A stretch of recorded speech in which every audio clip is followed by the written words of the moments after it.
Alright, original tales short story for you. In this one, it gets messy fast. Let's get into it. My wealthy grandmother saw me and my 6-year-old daughter at a family shelter. She asked, "Why aren't you living in your house on Hawthorne Street?" I was stunned. What house? 3 days later, I arrived at a family event, and my parents went pale. If you've never tried to get a 6-year-old ready for school while living in a family shelter, I can summarize the experience for you. It's like running a small airport. Except the passengers are emotional, the security line is shame, and you're doing it all with one sock missing. That morning, Lila's sock was the one missing. "Mom," she whispered, the way kids do when they're trying to help you not fall apart. "It's okay. I can wear different socks." She held up one pink sock with a unicorn and one white sock that used to be white. I stared at them like they were evidence in a crime scene. "It's a bold fashion choice," I said. I do what I want."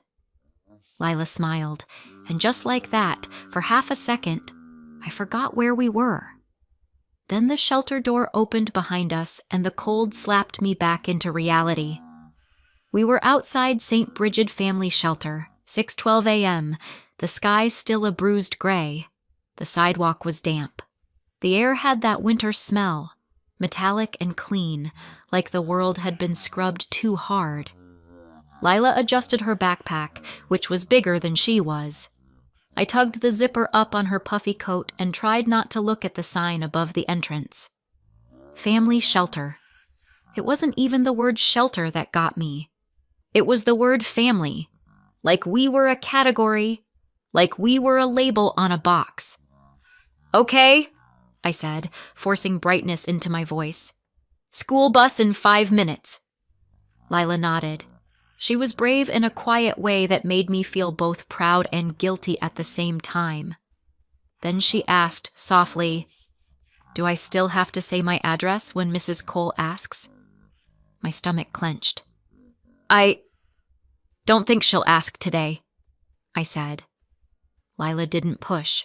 She just looked down at her shoes and then back up at me like she was memorizing my face, like she was checking if I was still me.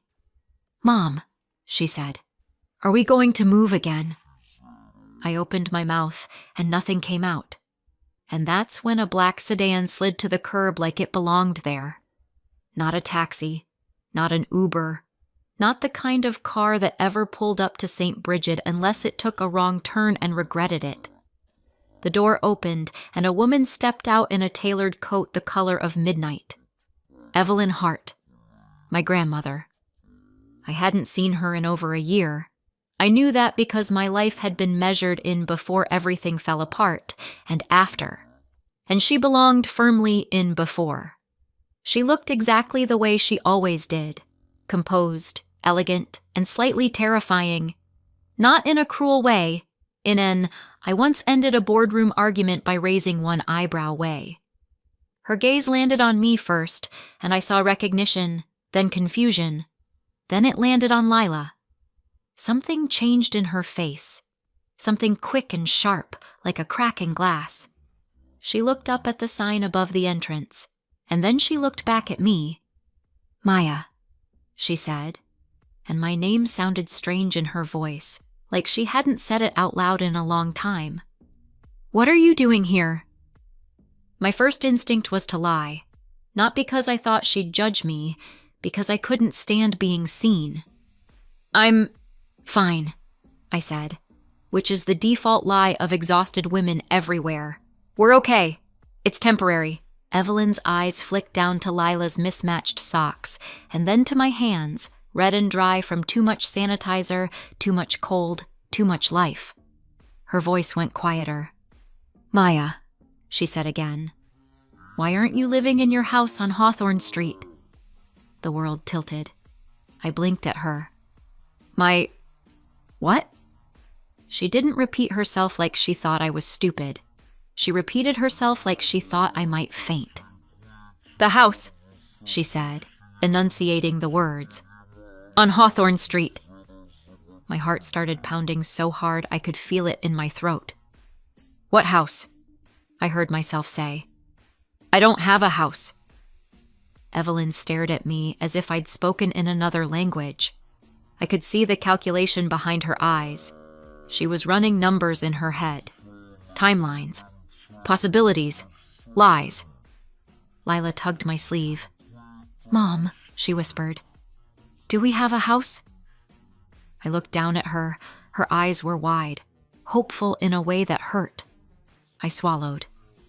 No, honey, I said gently. We don't. Evelyn's face went very still, and when my grandmother went still, it usually meant something was about to break. She stepped closer, not to me, toward Lila. She crouched down in front of her, which was almost shocking. Evelyn Hart did not crouch for anyone. She sat in chairs that cost more than my monthly income and made everyone else adjust. But there she was, lowering herself to my daughter's height. You're Lila, right? She asked. Yes, Lila whispered shyly. Evelyn's expression softened just slightly. That's a beautiful name. Then her eyes lifted to mine and turned sharp again. Get in the car, she said. I blinked. Grandma, get in the car, she repeated, and there was no room in her tone for negotiation. I felt heat rush to my face. Anger, embarrassment, relief, everything tangled up. Evelyn opened the back door of the sedan. I hesitated. Lila looked up at me. Mom, she said, small and steady. It's okay. And the fact that my 6-year-old was comforting me was the final straw. I nodded. Okay.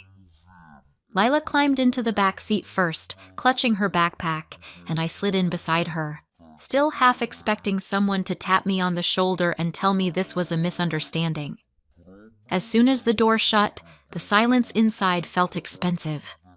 Evelyn didn't drive immediately. She just sat there with both hands resting lightly on the steering wheel, staring straight ahead. Then she spoke, very calmly. By tonight, she said, I will know who did this. My stomach flipped. She turned her head to look at me. I swallowed hard. Grandma, I don't understand. No, she said, you don't. And that tells me everything. She pulled out her phone, tapped once, and said, Call Adam. A man answered quickly. Ms. Hart. This is Evelyn, she said. Get the property manager for Hawthorne Street on the line. And I want a simple answer. Who has the keys, who is living there, and whether anyone has been collecting money off it. My blood ran cold. Money? I stared at her profile, at the set of her jaw, at the calm way she said those words like she was ordering coffee. And I realized I was not just embarrassed. I was standing on the edge of something much darker. If you'd asked me 6 months earlier if I thought I'd ever be living in a shelter with my daughter, I would have laughed. Not because I thought it couldn't happen, because I thought it couldn't happen to me. That's a dangerous kind of arrogance, by the way. It doesn't protect you. It just makes the fall louder. 6 months earlier, I was still working as a nursing assistant at St. Jude's Medical Center. 12-hour shifts, call lights going off like a slot machine, people asking me for things I didn't have. Time, answers, miracles. I was exhausted, but I was surviving. And then I moved in with my parents. It was supposed to be temporary. It always starts with temporary. My dad, Robert, had that calm, reasonable voice that people believe. My mom, Diane, had that soft smile that made her sound like she was doing you a favor, even when she was cutting you off at the knees. These days, I call them by their first names. Mom and Dad didn't fit anymore. You can stay with us until you get back on your feet, Diane said. Lila needs stability. Family supports family. I should have heard the fine print hiding in that sentence, but I didn't. At first, it was tolerable. My parents' apartment was small, but we made it work. Lila slept in my old room. I worked, I paid what I could, I kept my head down. Then the comments started. Not big, obvious attacks. Little ones. The kind that don't look like cruelty if you tell someone about them later. "You're always tired," Diane would say. "Maybe you should organize your life better." Robert would sigh when Lila's toys were on the floor. "We're just trying to keep the place nice."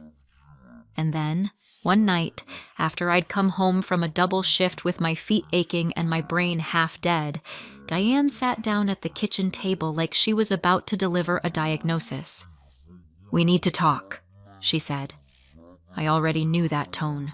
"We think it's time you became independent," she said softly. "You've been here long enough." "I'm trying," I said, keeping my voice even. "Rents are high. Deposits—" "You're a mother," Diane said. "If you're a good mother, you'll figure it out." The words hit me so hard I actually looked around, like someone else must have said them. Robert cleared his throat. 30 days. That's reasonable. We're not monsters." I wanted to scream, but screaming never helped in that apartment. It just gave them something to point at later. So I nodded. "Okay." And I tried. I looked at listings during my breaks at the hospital, my thumbs scrolling while I gulped cafeteria coffee. I called places. I got told the same thing over and over. First and last month. Deposit. Proof of income. Credit check. Sorry, we chose another applicant. Every day I felt like I was running uphill with Lila on my back. And then came the night they decided 30 days was actually a suggestion. It was after a late shift. I'd helped a confused elderly man back into bed 3 times, cleaned up a spilled tray, and held a woman's hand while she cried because she was scared of surgery. I came home after midnight. The hallway light outside my parents' apartment was on. My stomach tightened immediately.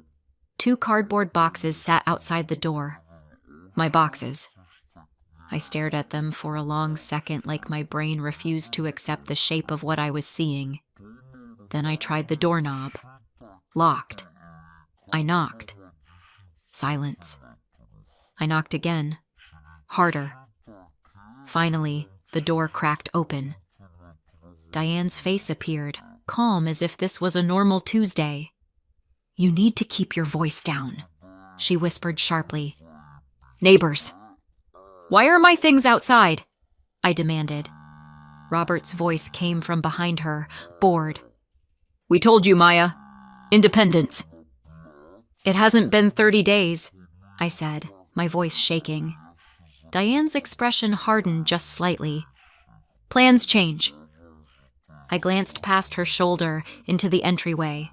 Lila was curled up on the floor right by the shoe rack, her little jacket folded under her head like a pillow, half asleep, shoes still on, like they'd put her there hours ago so I could scoop her up and disappear without waking the whole apartment. "Where are we supposed to go?" I hissed. Diane's smile came back, thin and satisfied. "You'll figure it out. You always do." And then, as if she were doing me a favor, she added, "Don't make a scene." I stood there with my boxes in the hallway, the air buzzing in my ears. I stepped inside just long enough to crouch and slide my arms under Lila. She made a tiny sleepy sound and automatically wrapped herself around my neck. As I backed out into the hall, Diane's hand was already on the door. The door closed. Lila stirred. "Mom?" she mumbled. "It's okay," I lied automatically. We're having a sleepover." I shoved the boxes into my car and drove. I don't remember most of that night. I remember streetlights. I remember the way my hands shook on the steering wheel. I remember sitting in the car with Lila asleep across the back seat, her small body curled like a question mark. I remember thinking over and over, how did this happen? The next day, I tried to fix it. Because that's what I do. I fix things. I wipe down messes. I lift people who can't lift themselves. I called Diane. She didn't answer. I called Robert. He answered once. "We're doing this because we love you," he said, like he was reading from a script. "Tough love." Then he hung up. I went to work anyway, because the rent I didn't have wasn't going to pay itself. By day 3, my cheeks were hollow from stress and my stomach hurt from cheap gas station food.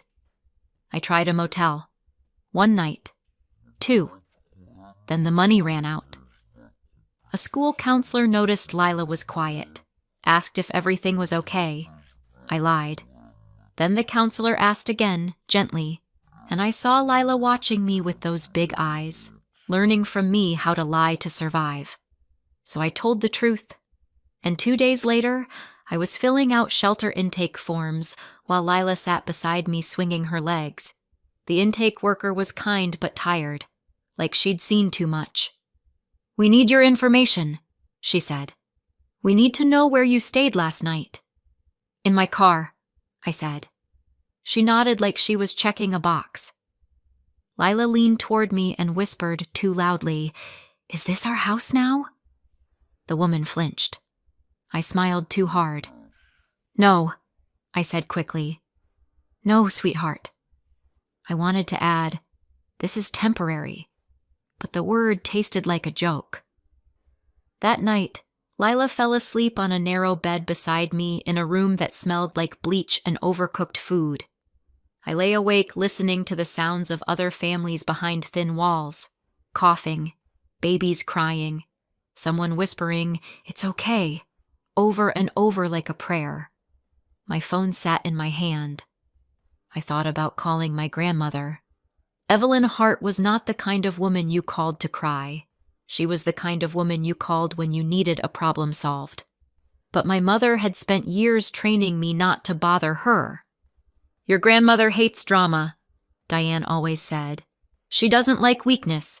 Don't embarrass yourself." And when I texted Diane after the lockout, asking if Evelyn knew what was happening, Diane responded instantly. "Grandma is overseas. She's busy. Don't drag her into this." It was incredible how fast my mother could answer a text when she wanted something. So I didn't call. I told myself I'd handle it. I told myself I didn't want to look pathetic. I told myself a lot of things. And then, on a cold winter morning, my grandmother stepped out of a black sedan outside a shelter and asked me why I wasn't living in my house on Hawthorne Street. And I realized I didn't just have a housing problem. I had a family problem, and someone had been lying for a long time. Back in the sedan, Evelyn's call was already in progress. I didn't hear the other voice, only Evelyn's side, sharp enough to cut glass. "Who signed for the keys?" A beat. "And the house is occupied." My stomach dropped. Evelyn didn't react like someone surprised. She reacted like someone confirming what she'd already suspected. "Send the file to Adam," she said. "Everything." She ended the call and finally looked at me, not with pity, with certainty. I sent one text to Lila's school with thumbs that wouldn't stop shaking. "Family emergency. Lila won't be in today. No explanation, no essay. Just the truth in the smallest, least humiliating package I could manage." Evelyn drove to a diner 10 minutes away, the kind of place with warm windows, a bell on the door, and menus that smelled like syrup. Inside, the heater blasted my face so hard I almost cried from the shock of being warm. We slid into a booth. Lila immediately found the kids' menu and started coloring a cartoon pancake like it had personally insulted her. Evelyn ordered hot chocolate for Lila without asking. I watched her do it and felt a weird wave of anger. Not at Evelyn, at the universe, because it was that easy to be kind, and my parents had chosen everything else. Evelyn lifted her phone again. "Grandma," I started, then stopped, because I had no idea what I was even asking. "What house? Why are you here? How did my life become a shelter sign?" Evelyn didn't answer my questions in the order my panic wanted. She just said calmly, "I'm going to make another call. You'll listen, and you won't interrupt." I nodded. It was the kind of nod you give a surgeon when you're on the operating table. She tapped the screen and put the phone on speaker. 1 ring. 2. Then my mother's voice. Diane. Bright and sweet, like she was auditioning for the role of loving parent in a community theater production. Evelyn! Oh my goodness! What a surprise! How are you? Evelyn's tone stayed pleasant, almost gentle. I was thinking about Maya, she said. How is she doing? I felt my stomach drop into my shoes. There was a microsecond of silence, the tiniest pause where a liar decides which version of reality is most useful. Then Diane answered smoothly, confidently, like she'd been practicing the sentence in front of a mirror. Oh, she's doing great, she said. She's living in the house. She's settled. She loves it. You know Maya. She wanted space, so we didn't bother you. I stared at the sticky table as if it might open up and swallow me whole.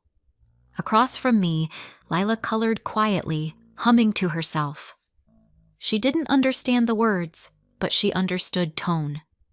She glanced up once, saw my face, and went right back to coloring harder. Like she could scribble the problem away, Diane kept talking, filling the silence with cheerful nonsense. How busy she'd been, how proud she was, how family is everything. Evelyn let her.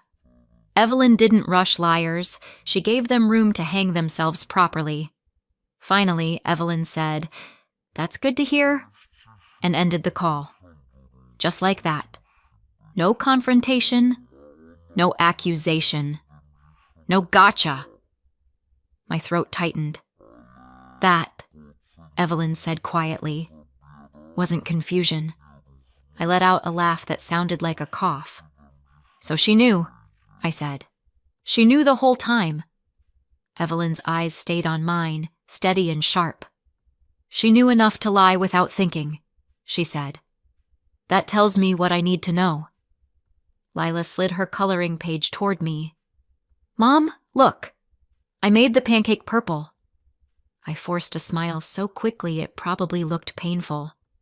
Wow, I said. That pancake is incredibly brave. Lila giggled, and for half a second my chest unclenched. Then Evelyn leaned in, lowered her voice, and said the simple sentence I should have heard months ago. I arranged a house for you, she said, on Hawthorne Street. Your parents were supposed to manage the handoff. Keys, move in, all of it. They told me it was done. My brain tried to process it. A house. For us. And my parents had been living their lives like that sentence didn't exist. I gripped the edge of the booth until my knuckles went white. Why wouldn't you tell me directly? I heard myself ask, and immediately felt stupid, like I was blaming the only person who'd shown up. Evelyn didn't flinch. Because I trusted your parents, she said, which was my mistake. Not yours. Then she stood up, walked a few steps away so Lila couldn't hear, and made 2 quick calls. Low voice, clipped, efficient. I only caught pieces. Hawthorne file. Clean summary.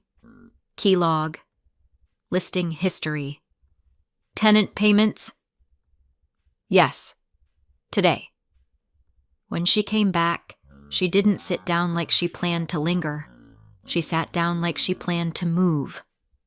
You're not going back to that shelter, she said. My pride tried to stand up and argue. My exhaustion shoved it back down.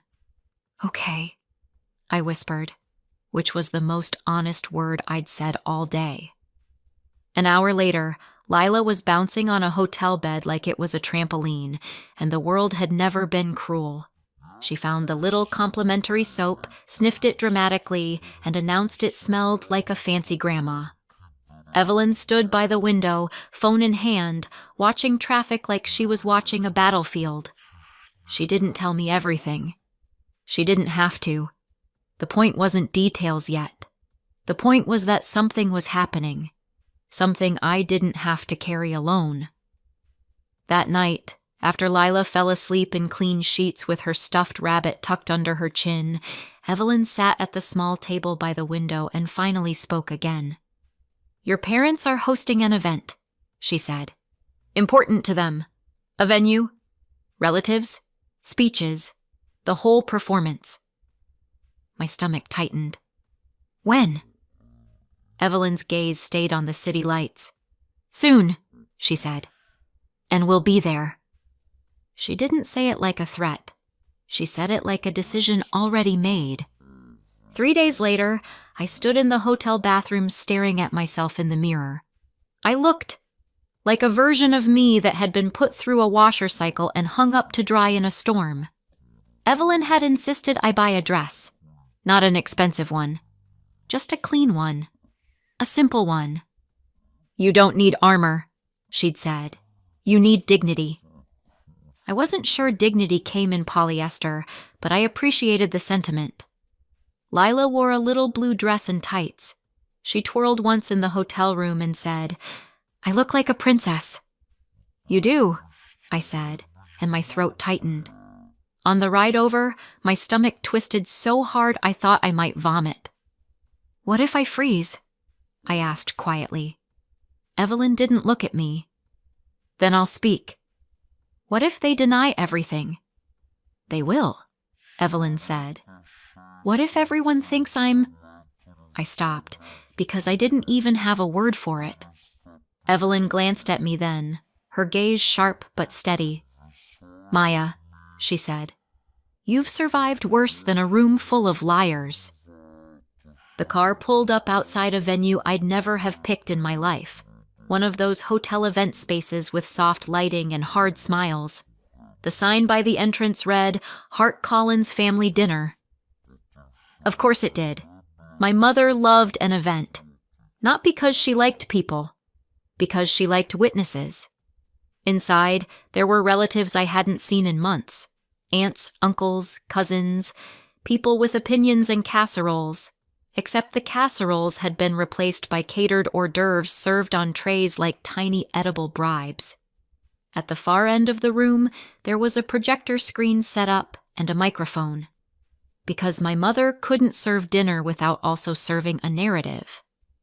Before we went in, Evelyn stopped at a side door and spoke briefly to a staff member. A woman nodded and opened a small private room next to the banquet hall. Quiet, warm, stocked with water bottles and crackers. This is for Lila, Evelyn said. She doesn't need to be in the center of this. Lila took one cautious step into the room, then looked up at Evelyn seriously. Do I get snacks? Yes, Evelyn said. Good ones. Lila accepted that like it was legally binding. A trusted assistant stayed with her. Lila waved at me, completely unaware she was being protected from the family apocalypse. Then Evelyn looked at me. You go in first, she said. I knew what she was doing. Let them see me before they saw her. Let them panic in silence. I walked into the banquet room alone. The chatter softened, then resumed, the way people do when they sense something but don't want to be the first to acknowledge it. Then Diane saw me. Her smile appeared automatically, then glitched, like a bad Wi-Fi connection. Her eyes flicked over my dress, my posture, the fact that I wasn't wearing I'm drowning on my face anymore. Her hands tightened slightly around her wine glass. Robert noticed a second later. His laugh died halfway through. His jaw clenched like he was biting down on a thought. Neither of them moved toward me. They didn't ask where I'd been. They didn't ask how Lila was. They did what people do when they're trying to calculate danger. They smiled and waited. I stood near the edge of the room and let the silence do its work. Dry humor is sometimes the only thing that keeps you from screaming, so I let myself have one thought. Look at us. A family dinner. The kind where everyone pretends the most important thing is the seating arrangement. A minute later, the room temperature changed. Evelyn Hart entered. Calm. Unhurried. Completely in control. Beside her was a man with a slim folder and a laptop bag, the kind of person who looked like he'd never raised his voice in his life because he didn't need to. Diane went pale. Not, oh, you surprised me, pale. More like, I just realized my entire plan has a hole in it, pale. Robert straightened his shoulders, the way he did when he wanted to look like the victim before anyone had accused him of anything.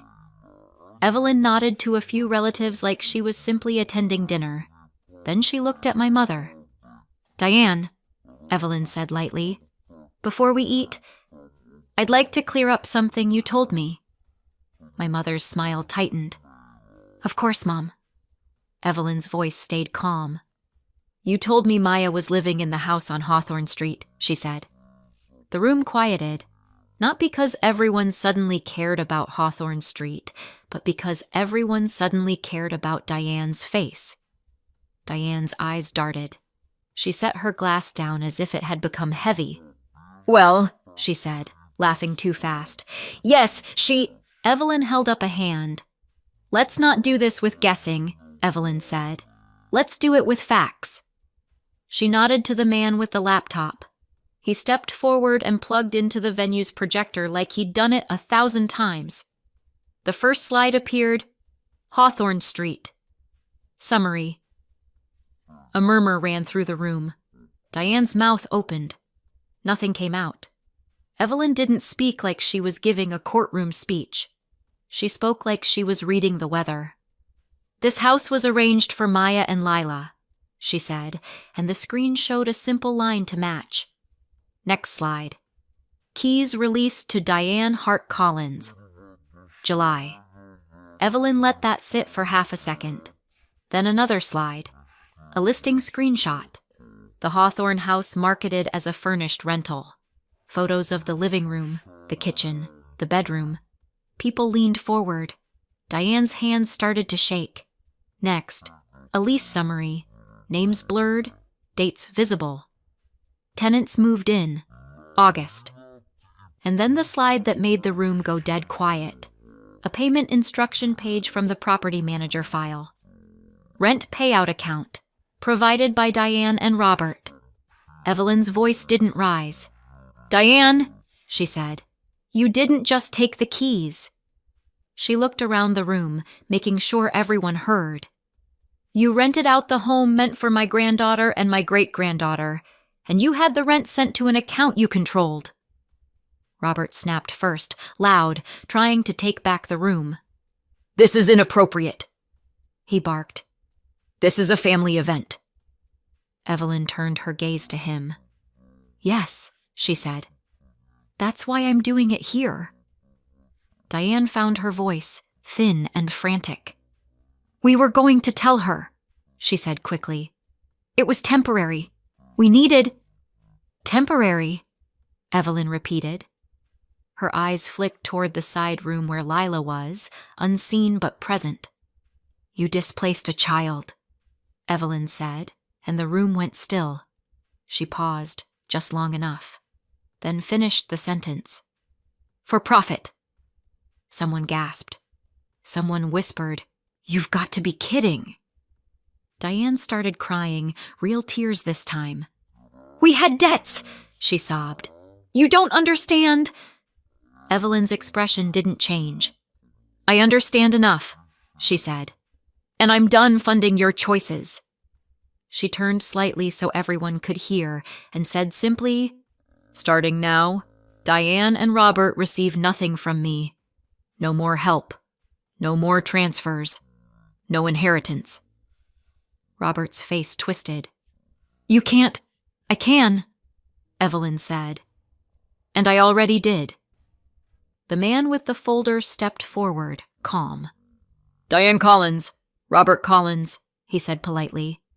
"These documents are for you." A uniformed officer stood nearby, not dramatic, not aggressive, just present, because Evelyn didn't gamble with scenes like this. Diane stared at the papers like they were radioactive. Robert took them with shaking hands, then looked around the room and finally understood the worst part. This wasn't a fight anymore. It was a reputation collapsing in public. Evelyn's voice stayed level. "You will not contact Maya," she said. "You will cooperate, and you will answer for what you did." Diane turned to me then, eyes wild. "Maya," she begged. "Tell her to stop. We're family." Something inside me went cold and clear. "You should have remembered that," I said quietly, "before you made a business out of my daughter's home." Diane's face crumpled. I didn't feel joy exactly. I felt relief. Relief that the truth was finally out loud. Relief that I wasn't crazy. Relief that Lila would never have to learn how to smile through humiliation the way I had. I didn't stay for the aftermath. I walked out of the banquet room, down the hallway, and opened the door to the private room. Lila looked up, cheeks full of crackers. "Mom, are we done?" I crouched and hugged her so tight she squeaked. "Yeah," I whispered. "We're done." She leaned back and looked at my face carefully, like she was checking for storms. Then she asked softly, "Can we go home?" I swallowed hard. "Yes," I said. "We can." Evelyn met us in the hallway. She didn't look back at the room. She didn't need to. In the car, Lila leaned against my shoulder and fell asleep. I stared out the window, hands trembling. "Grandma," I whispered, "what happens now?" Evelyn didn't take her eyes off the road. "Now," she said, "we take back what was meant for you. 6 months later, our life is boring in the best way. We live on Hawthorne Street now. Lila has her own room, her own curtains, and a crooked art gallery of drawings taped to the wall. She walks to school like the world has always been safe. That's the point. I'm still a nursing assistant. By choice, not because I'm stuck. I'm finishing my RN track one step at a time, and for the first time, my energy goes into the future instead of survival. Evelyn never paid for my life. She showed up when it mattered most, and she made sure no one could ever intercept help again. Sunday mornings, she visits with pastries and pretends she's only here to see Lila. Lila doesn't buy it. "Grandma Evelyn," she'll ask, "do you like our house?" Evelyn always pauses like she's swallowing something heavy. Then she says, "Yes, I do." As for Diane and Robert, turns out you can't rent out someone else's home, collect the money, and keep calling it family. The rent they took didn't stay free. They were forced to repay it, and the investigation that followed made their respectable image evaporate. Once Evelyn cut them off, their hidden debts showed up like roaches under a flipped light switch. People stopped inviting them. Calls stopped getting answered. My mother tried to contact me.